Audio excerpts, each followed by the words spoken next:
Hi and welcome back to Signature Drink, where we show you how to make cocktails from the best bars across the country right in your homes. Today we're at this bar which had been recommended to be by literally all of my Bangalore friends for its aesthetic charm, its delicious food, and most importantly, its cocktails. And now that I've been here, thank you guys, this is Muro. And joining me today to whip up some of these mind-blowing cocktails is Sahil, who's the beverage head at Muro. What's up, Sahil? How you doing? How you doing? Good to see you, man. Thank you so much. Thank you so much. So before we jump into making these cocktails, why don't you tell us what's the concept? You've designed the menu here, the cocktail menu. I have, yes. So what's the idea? What was the concept, if any, behind the drinks that you did? With Muro, there was 4 pillars. There was, of course, cocktails, there was cuisine, there was culture and conversation. Okay. For me, I feel like the first couple of those are prerequisites. I think when you come into a space, like you definitely need to have great drink and great food. Yeah. I think the effort of the team is to kind of drive people having a great time, and that comes from culture and conversation. So this whole book, the Muro Musings, was built around conversation. Okay. So while we do have a list of 8 drinks, which start from a light, easy aperitivo style to more heavy drinks, more complex drinks, finally ending up with dessert drinks, what you're going to see in the menu is that each cocktail, before the cocktail, starts with a page which asks a question, which is an open-ended question. Yeah. The question could be, I mean, there's no right or wrong answer to it. It's designed to be an icebreaker. Each cocktail is kind of a tool for that. I mean, there's open-ended question like, what if you could savor art? What if the apple fell far from the tree? What if there was fire without smoke? So let's make the first drink. What are we making? We're gonna start off with a drink that I think so many people love. I think it's one of those drinks that makes a solid impression at a party. All right. I like to keep one in my freezer, so I just want to share that recipe with you. We're gonna make a Dirty Martini, but we're gonna make our version of Dirty Martini. Of course, yeah. We're gonna do it with truffle martini. Let's have some fun with it. Let's go. Everyone loves truffles right now. Yes. It's good. I'm very excited. I haven't had a truffle dirty one. So हमें कुछ सामान इसमें से what all do we need? That you don't need. Oh, okay. All right. So Okay. Oh wow. This you don't need. Oh wow. This you don't need. The whole idea is to kind of make sure that people can make these things at home. And I'm just like, hey, if you're making cocktails at home, let's make them fun. Let's make them approachable. Let's simplify them as much as possible. So for the Dirty Martini, all you're going to need is this. Oh, just a little jar? Oh, yes. Okay, amazing. Love it. A martini is 2 simple ingredients, right? It's gin and it's dry vermouth. Dry vermouth comes from France. Dirty martinis are savory, right? Yeah. Everyone loves a bit of savoriness in their palates. It just gets you salivating. And I'm like, hell yes, okay, cool. I already have salivating. So we've still got a gin. Yeah. We've still got the little bit of pickle. Instead of an olive, we're going to be doing edamame. Okay. And on vermouth, we're going to be washing it with truffle. First thing that we're going to need for our truffle vermouth is, of course, vermouth. So what we're doing here is we're just going to combine our vermouth along with a bit of truffle oil that we've got right here. All right. What you're going to need to do is you can scale it up, right? You can scale it up, but we're going to try and figure it out in one single bottle. Okay. So I like to keep a bottle of truffle vermouth, a full Dirty Martini. Got it. At all times. So anyone shows up at a party, I'm like, hey, yo. What you're going to do is add about 150 mils of the dry vermouth in there. All right. So that little line over there. Yeah. 150. Yeah. That goes right into the jar. Okay. We've got 150 mils of dry vermouth here. Right. And one important thing to remember is when you're making vermouth, if you want to scale this up, if you feel like you just want to have like truffle vermouth shots and you want to make a lot more of it, just remember it's 5 parts of this to 1 part of this. Got it. So in case you're doing like 500 mils of vermouth, you're just going to add 100 mils. We've done a 150, so you need about a 30 in here. So you can just plop it back in here. We're going to eyeball a little and okay. That's about exactly that much. Okay, exactly. Hey, look at me. No more, no less. All right, here goes the truffle oil. All right. Oh, there's like 5 more steps. There's like, I mean, you need to kind of move it into vacuum and this and that. And I'm joking. Shake it up. You just let it interact a little bit. Got it. This goes right into our freezer. All right. Just sits in there for a bit. I'd give it about overnight. What's going to happen is my vermouth is going to be at the bottom. Oil floats on top. Right? Sure. Yeah. Because it's lighter. So you're just going to have a disc of oil on top that's frozen over because it's still lying in the deep freezer. And it's picked on all the truffle flavor. Okay. All you got to do is just poke a little hole, strain out the vermouth, and it's going to taste like truffles. That's one part of it.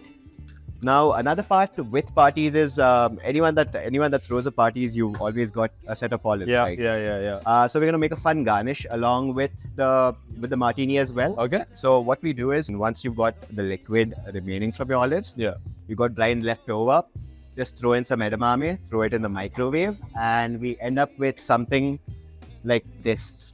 All right. So just to understand proportions, how much, assuming one jar of brine left, right? So how much edamame would be put? I just like to bring it all the way up. Got it. So it's got to be room temperature. All right. So you've got your brine. You throw in your boiled edamame.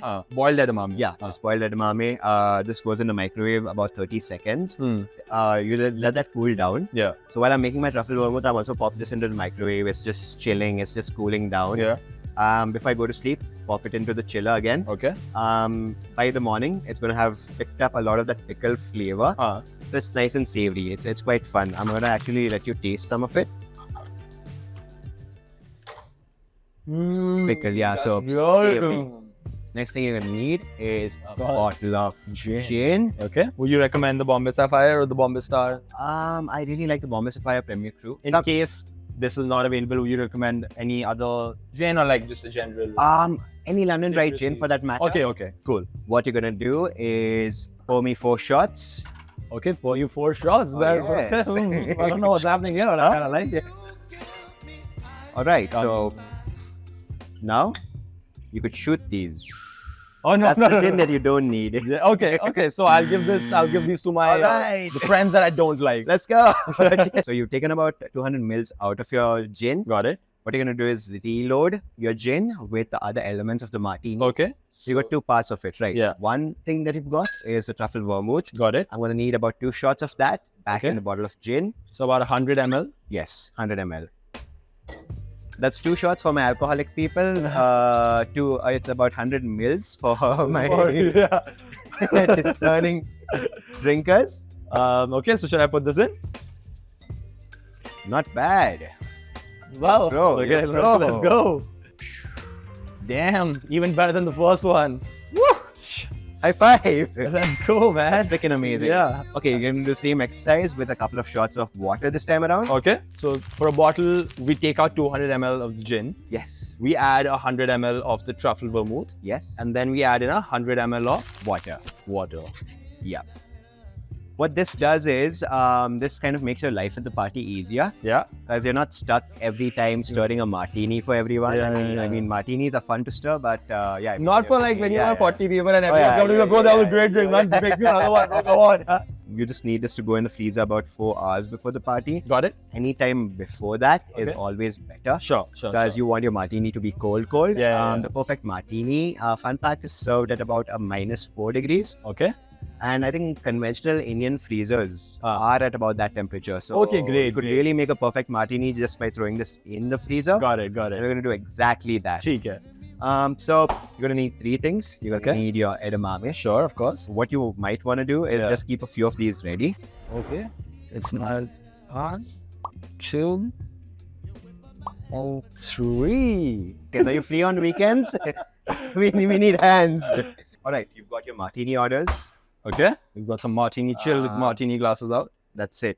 It's everything that a martini needs to be. It's cold, it's smooth, it's silky, it's sexy. It's got that little bit of savoriness coming in from the truffle. Look at that color. Look at that color. Beautiful, actually. That's cold, and it's going to be tasty as hell. It's going to be tasty as hell too. Here we go. And that's the Dirty Martini. That's the Dirty Martini, yes. From Muro. Yep. All right, let's taste test. Yeah. Cheers, guys. Cheers, guys. Chin chin. Chin chin.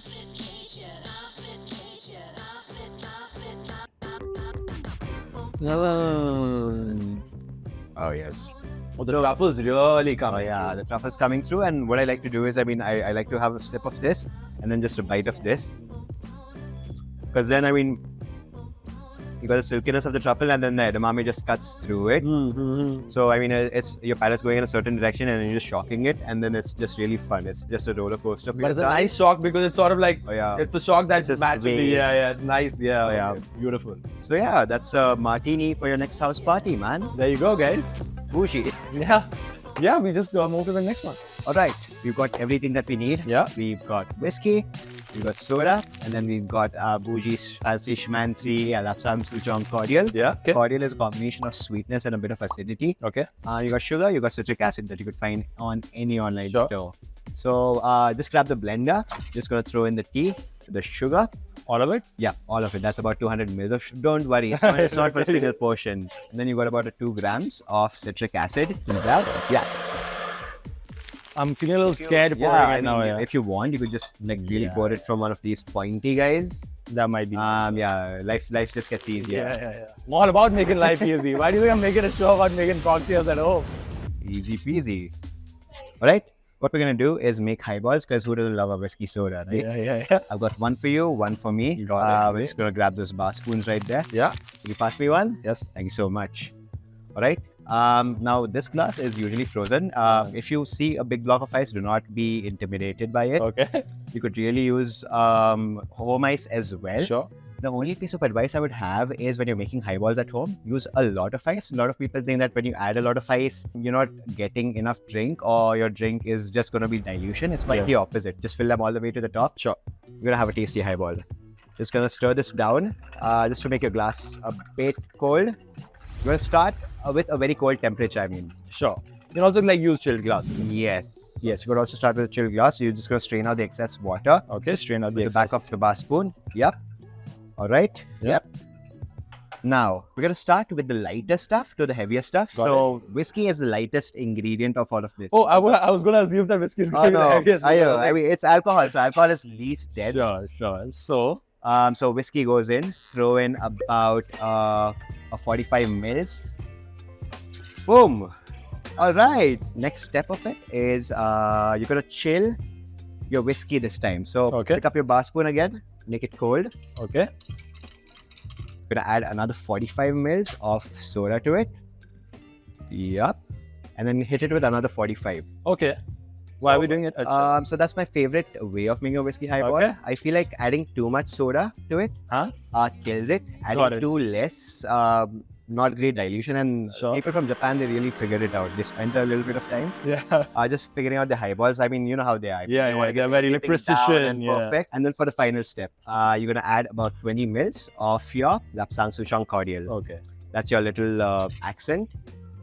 You could really be doing this with a gin and tonic as well. That's what I love about cordials. I mean, you just make a highball, you add a bit of cordial to it, and it's your favorite drink. It also looks like plus a little bit of flavor. Much fun is happening. I mean, that's from the acidity, right? That's why you let the soda kind of sleep. That's also one of the reasons I like to start with a light ingredient or a heavy ingredient. It just automatically mixes itself because the heavier stuff is just kind of sinking to the bottom. Okay. Bougie. Okay. Just gonna move it up and down. Okay. Just a little bit, so everything is kind of together. Do not disturb it too much. Just kind of let ingredients amalgamate because you need that beautiful soda there, nice and crispy. The way it is, and that's pretty much it. I mean, you could really do anything with it. I mean, I'm gonna let you garnish this with a slice of orange. Whoop. Okay. Let's see. I'm gonna help you out. You've got the bartender from London. No, I look like a 4-month John trying to pay rent. And that's pretty much it. There's your drink. Cheers, guys. Spilling the tea. Spilling the tea. Kampai. We're spilling the tea on spilling the tea. Cheers, guys. Cheers. Yeah. A very floral, slightly fruity, citrusy. Yeah. A little bit of that umami smoke kind of coming through from your Lapsang Souchong, but not too much, right? It's not overly sweet. It's just delicate, subtle. Yeah, it's very delicate. Would you rate mine? Will you have a sip and rate mine? Oh man. You're trying to take my job, no? Okay, thank you so much. Oh no, that's delicious. I mean, honestly, you've been so much fun to work with. You too. Thank you so much. That was really nice. And this guy is spilling the tea. from Muro. Cheers. Cheers, guys. Thank you so much. This has been a pleasure. This, guys, is the Dirty Martini and spilling the tea from Muro. Share this video with your cocktail-loving friends and family. And do not forget to subscribe to Unsobered to know how to drink better. We're going to do one more thing. We've got these drinks to finish. Yeah? When I ask you whose house, we raise a little toast with our guests. When I ask you whose house, you got to say our house. Yeah. Right? Whose house? Our house. Cheers, guys. Cheers.